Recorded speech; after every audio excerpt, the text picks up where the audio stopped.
नमस्कार मेरे प्यारे साथियों, मैं डीपी आज एक नए वीडियो के साथ आप लोगों के सामने।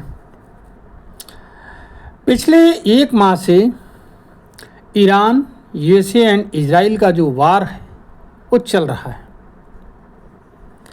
बीच में ट्रंप कोई बात बोल देते हैं, फिर किसी बात से वो हट जाते हैं।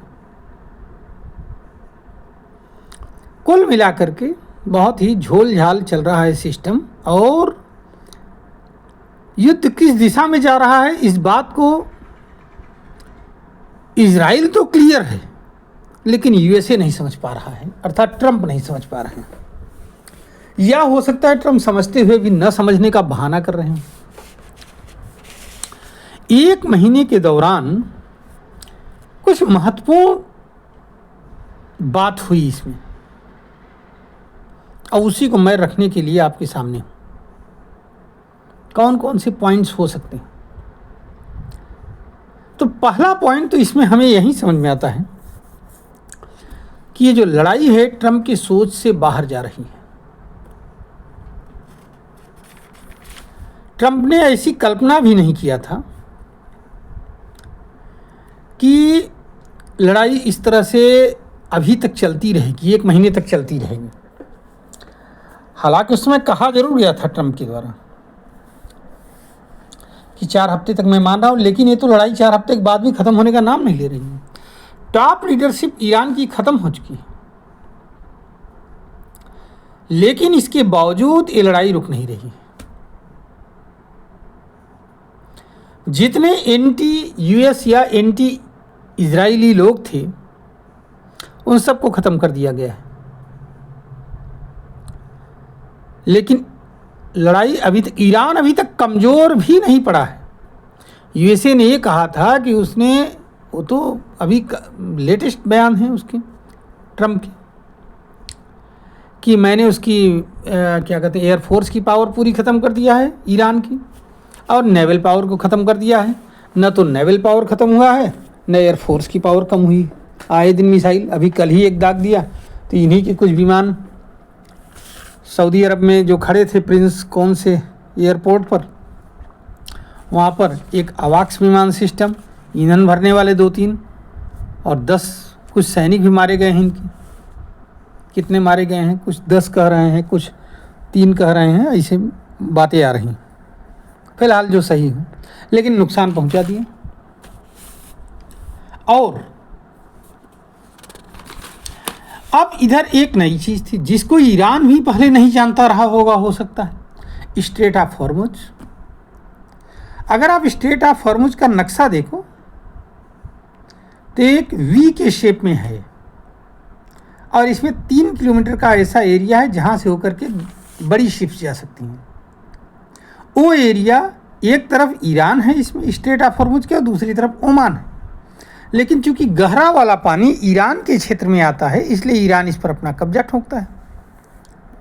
ये 3 किलोमीटर के चौड़ाई का है, और बस ईरान यहाँ पर टोल वसूलना शुरू कर दिया है। ईरान को भी इससे पहले नहीं मालूम रहा होगा कि गल्फ ऑफ हॉर्मुज का हमें उपयोग कर सकते हैं, नहीं तो बहुत पहले कर लिया होता है काम। आप ही समझिए। और यही नहीं, इसके वजह से पहले जहां ईरान केवल 4% तेल बेचता था, पास कराता था, अब 20% तेल जो है हॉर्मुज के रास्ते पर कब्जा बता करके पास करा रहा है, अपना कंट्रोल कर रहा है। पहले केवल 4% तेल को ही कंट्रोल करता था ईरान, अपने तेल को। अब जो भी तेल निकलेगा वो इनसे पूछ करके निकलेगा, और उस पर एक हैवी पेनाल्टी भी लगा दिया है और इस पेनाल्टी की वजह से भी उसकी कमाई हो रही। वो कह रहा हम तब तक ये पेनाल्टी लगाते रहेंगे जब तक जितनी हमारी बर्बादी हुई है उसका रिकॉन्स्ट्रक्शन कॉस्ट नहीं निकल जाता। तेल के दाम शुरू में तो $65-70 पर बैरल थे, बाद में बीच में बढ़ करके $120 पर बैरल अभी हाल ही में 3-4 दिन पहले था। उसके बाद में कुछ बयान आए इधर उधर, तो ये $90 पर अब रुक गया है। 90 और 100 के बीच में आज चल रहा था। तो कुल मिलाकर के जिस तेल की दाम की बात, अब ट्रंप ने इस चीज़ को नहीं सोचा होगा, कैलकुलेट किया होगा हमले से पहले, या इजराइल ने भी नहीं कैलकुलेट किया होगा कि इस तरह से ईरान कर सकता है पूरे विश्व के साथ अटैक का। तो खतरा सभी को अंदाज़ा था कि मिडिल ईस्ट पर अटैक करेगा ईरान, लेकिन इसका अंदाज़ा नहीं था कि तेल को कंट्रोल कर लेगा।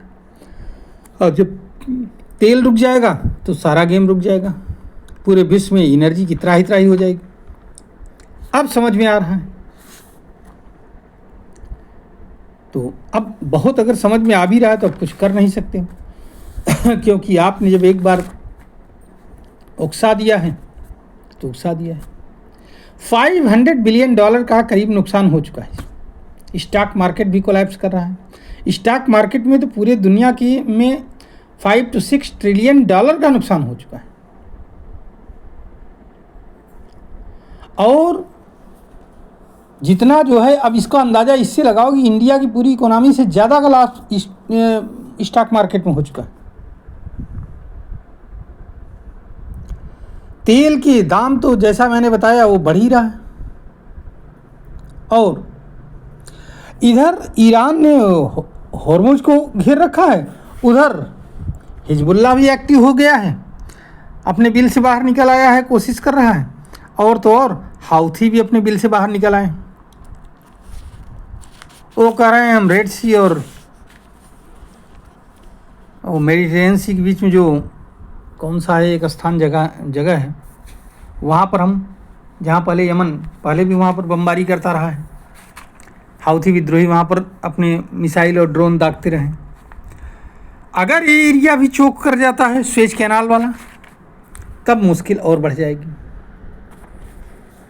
और ये इतना बढ़ते बढ़ते बढ़ जाएगी कि फिर तो मतलब मंदी, अगर अभी 1% उम्मीद है कि मंदी से उबर भी जाएगा पूरा विश्व या कम असर रहेगा, लेकिन इसके अगर ये चीज़ हो जाता है तो फिर मंदी इतना बुरी तरीके से छा जाएगी पूरे विश्व पर, इसका कोई जवाब नहीं होगा किसी के पास।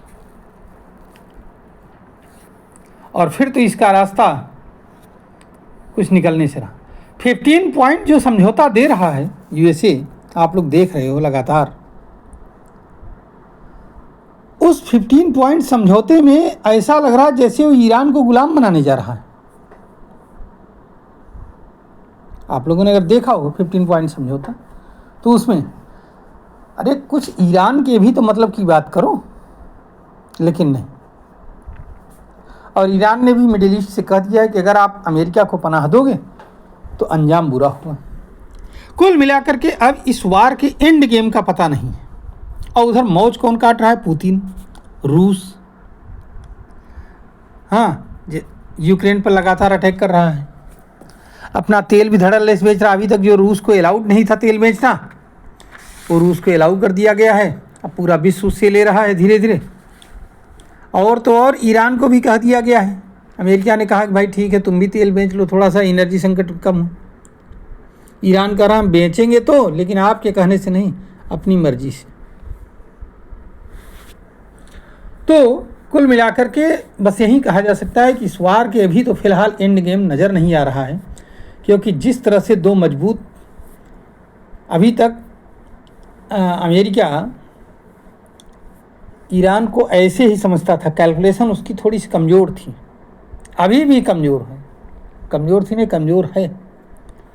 और अगर ये इस तरह से लगा रहा या चलता रहा हिसाब किताब, तो पूरे विश्व के लिए आने वाले दिन बड़े घातक होने वाले हैं। ये सब लोग जान भी रहे हैं। मिडिल ईस्ट जो गल्फ़ कंट्रीज हैं उनकी हालत और बिगड़ जाएगी, क्योंकि उनकी इकोनॉमी डिस्टर्ब हो रही है। जहाँ जहाँ ईरान अपनी मिसाइलें दाग रहा है, जिन रिफाइनरीज के ऊपर, जिन एलएनजी प्लांट्स पर, उनको पूरी तरह से अपने 100% कैपेसिटी के अकॉर्डिंग काम करने में 5 से 6 साल लग जाएंगे।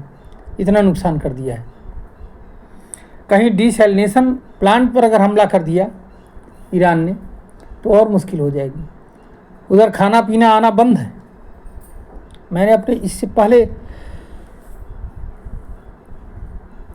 एक वीडियो में इस पर चर्चा किया था कि अगर जो है गल्फ में ये वार लंबा खींचता है तो वहाँ खाने पीने का संकट पैदा हो सकता है, और वहीं हो रहा है। चलिए फिलहाल आने वाले दिनों में देखते हैं। मैं तो अपना वीडियो यहीं पर समाप्त कर रहा हूँ क्योंकि समय लंबा खींच रहा है। आने वाले दिनों में देखते हैं ऊँट किस करोड़ बैठता है।